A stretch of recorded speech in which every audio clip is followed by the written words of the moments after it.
राधे राधे। जय गुरुदेव। सभी संत महापुरुषों के चरणों में मेरा कोटि कोटि नमन। अकेले रहना ये हमारा फेवरेट सब्जेक्ट है आज का।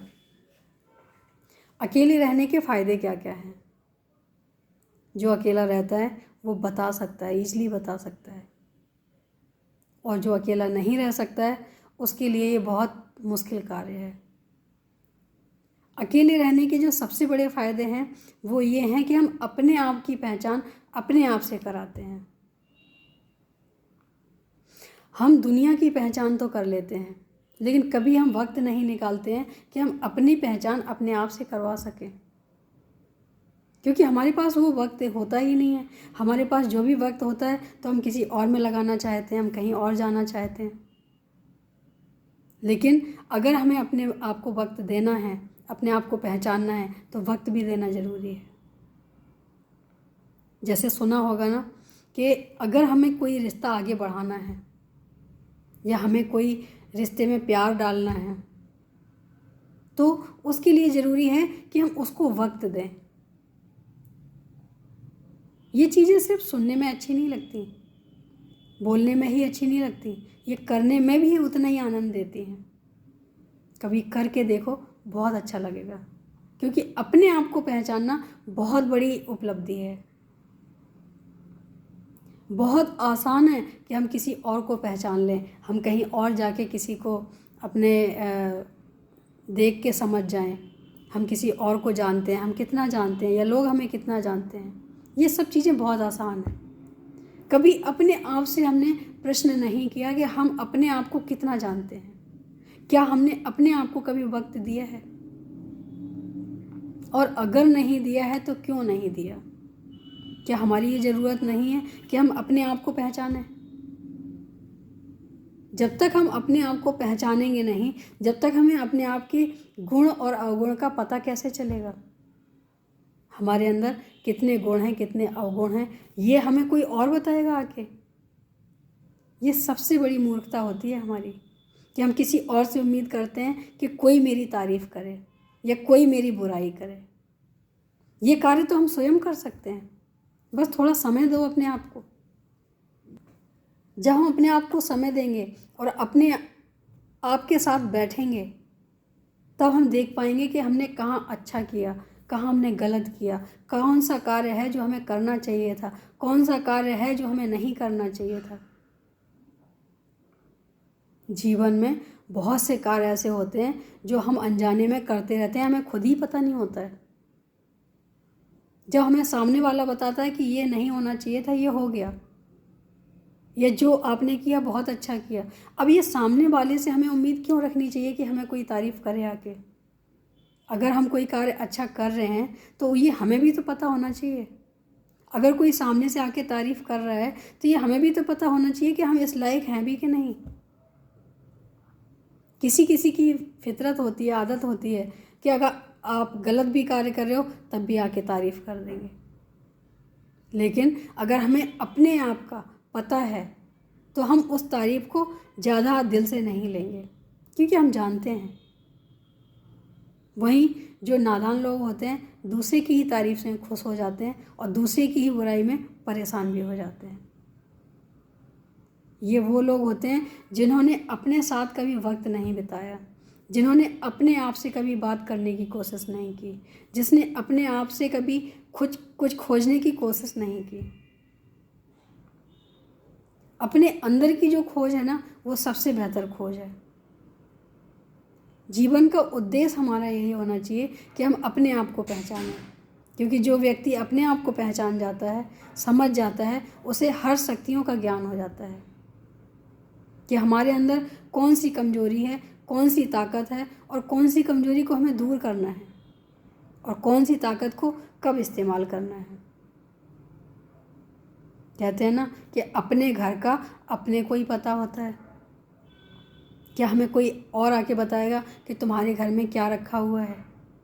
क्या बता पाएगा कोई? जितना हम किसी को दिखाएंगे, जितना हम किसी को बताएंगे, लोगों को तो उतना ही पता होगा।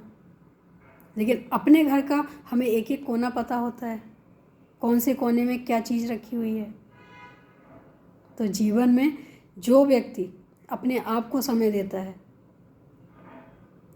वो व्यक्ति कुछ ना कुछ ऐसा हासिल ज़रूर करता है जो कि हमें बाहर से नहीं मिल सकता है। सबसे पहली बात कि जो चीज़ हम बाहर ढूंढते हैं, दूसरों से सलाह लेते हैं, 10 लोगों के साथ हम बैठेंगे, 10 लोगों की सबकी अलग अलग मत होंगे, वो हमें किससे लेना है ये हमें खुद ही पता नहीं है, हमें अपना स्वभाव पता नहीं है। जब व्यक्ति अकेले होता है तो उसमें इंटरफेयर करने वाला कोई नहीं होता है। वो अपनी कमियां, अपनी कमजोरियां, अपनी ताकत सब कुछ खोज सकता है और वो बता सकता है, अपने आप से बात कर सकता है कि हम में ये कमजोरी है और इसकी वजह से ये हमारे जीवन में जो आया है, अच्छा या बुरा पल, इसकी वजह से आया है। और अब अगर अच्छा है तो इसको हमेशा लेके चलना है और अगर गलत है तो ये दोबारा रिपीट नहीं होना चाहिए। ये अपने आप से संकल्प होना चाहिए। हमें कोई और आके ना बताए कि हमारे अंदर की कमियां क्या हैं। हमें अपने अंदर की कमियां खुद ही दूर करनी होंगी। सामने वाला उतना नहीं जानता जितना हम जानते हैं अपने आप को। अपने आप की पहचान अपने आप से कराओ। लोगों से पहचान कराने में कोई फ़ायदा नहीं है, क्योंकि हम जब अपने आप को ही नहीं जानते हैं तो हम लोगों से कैसे मिल पाएंगे। और यही सबसे बड़ा दुख का कारण है कि हम सबको जानने की कोशिश करते हैं लेकिन हम अपने आप को ही कभी जानने की कोशिश नहीं करते हैं। कभी हम अपने लिए एकांत समय नहीं निकालते हैं। अपनी अच्छाइयों को छोड़ के, अच्छाइयाँ तो बहुत कम होती हैं, लेकिन अपनी बुराइयों पर प्रकाश नहीं डालते हैं कि हमारे जीवन में आने वाली जो समस्याएं हैं कहीं ये कारण तो नहीं है उनका। जो बुराइयों में प्रकाश डालते हैं वो दूर करने की भी कोशिश करते हैं। जो जानना ही नहीं चाहते हैं वो तो उसी बुराई पे पैर रखते हुए आगे और भी बुराइयां करते चले जाते हैं। हम सबसे ज़्यादा गलतियां करते कब हैं? जब हम अपनी गलतियों को देखते नहीं हैं। अगर हम अपनी गलतियों को देख के गलतियों को पहचानते हैं तो हमसे गलतियां नहीं होती हैं और हमें कोई आके नहीं बताएगा कि हमारी गलती क्या है। आज का जो विषय है, आज का जो समय है वो सिर्फ़ और सिर्फ बटरिंग का है। आप कहीं पे भी खड़े हो जाओ आपकी तारीफ़ शुरू हो जाएगी, लेकिन उस तारीफ़ के हकदार आप हो या नहीं ये आपको समझना होगा, हमें समझना होगा। तो अपनी अच्छाइयाँ, अपनी बुराइयाँ खुद ढूंढें, निकालें और एकांत समय अपने लिए भी निकालें। हमें अपने लिए सोचने का मौका मिलता है, अपने आप से बात करने का मौका मिलता है, अपने अंदर की ताकत को पहचानने का मौका मिलता है। हम कितने कमज़ोर हैं, कितने मजबूत हैं। अपना मंथन हमें स्वयं करना चाहिए। व्यक्ति वहीं कमज़ोर होता है जहाँ उसे अपनी कमज़ोरियों का पता नहीं होता है। जो अपनी अच्छाई और बुराई को जानता है वहाँ व्यक्ति कमज़ोर नहीं होता है, वो ताकतवर हो जाता है, क्योंकि वो जानता है, वो अपनी हर स्थिति परिस्थिति को जानता है। और याद रहे, जो व्यक्ति अंदर से मजबूत होता है उसको बाहर से कोई तोड़ नहीं सकता है, कोई भी नहीं। टूटता वही है जो अंदर से खोखला होता है, बाहर से मजबूत होने का दिखावा करता है। और अंदर से मजबूत कौन होता है? जिसने अपने आप को समय दिया हो, जिसने अपने आप को जाना हो। अंदर से मजबूत वो नहीं होते हैं जिन्होंने 4 तारीफ़ें सुन के अपने आप को हवाइयों में उड़ाना शुरू कर दिया हो। जीवन में अपने अंदर ऐसी ताकत, ऐसी क्षमता लाओ कि किसी और की ज़रूरत ना पड़े। जो अंदर से मजबूत होंगे वो हालातों से भी लड़ सकते हैं और जीवन में आए किसी भी हालात का सामना भी कर सकते हैं। और उनमें एक और विशेषता आ जाती है कि वो अंदर से गंभीर हो जाते हैं। वो फिर बोलते कम हैं, क्योंकि उन्होंने अपने अस्तित्व को जान लिया है, उन्होंने अपने अस्तित्व को पहचान लिया है।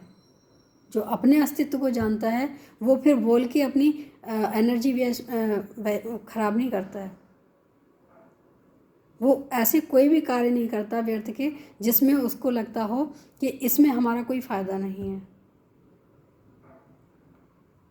हाँ, वो कार्य ज़रूर करता है जहाँ उसे लगता है कि हमारे किसी भी कार्य में, सेवा में यह चीज़ आनी चाहिए या हम कर सकते हैं। सेवा भी बहुत बड़ी ताकत होती है। सेवा भाव कम हो रहे हैं, इसलिए हमारी ताकत भी टूटती जा रही है। कहीं ना कहीं हम अंदरूनी कमज़ोर हो रहे हैं, बाहर मजबूत होने का दिखावा कर रहे हैं। और सच्चाई ये है कि हमें अंदर से मजबूत होना है, बाहर से हम चाहे जैसे भी रहें, क्योंकि अंदर की मजबूती हमें सही मार्ग दिखाती है, सही हमारा मार्गदर्शन करवाती है और हमें रास्ते पे चलाती है। तो सबसे ज़रूरी अगर कोई चीज़ है तो एक ही है, और हम बार बार ये कहना चाहेंगे कि अपने लिए समय निकालो, अपने आप को पहचानने के लिए समय निकालो। हर चीज़ हमारे पास वो है जो हमें जीवन के लिए ज़रूरत है। तो अपने ही स्टोर में ढूंढो, अपने ही अंदर ढूंढो, हर चीज़ मिलेगी। उम्मीद है अच्छा लगा होगा। आज के लिए इतना ही। राधे राधे, जय गुरुदेव।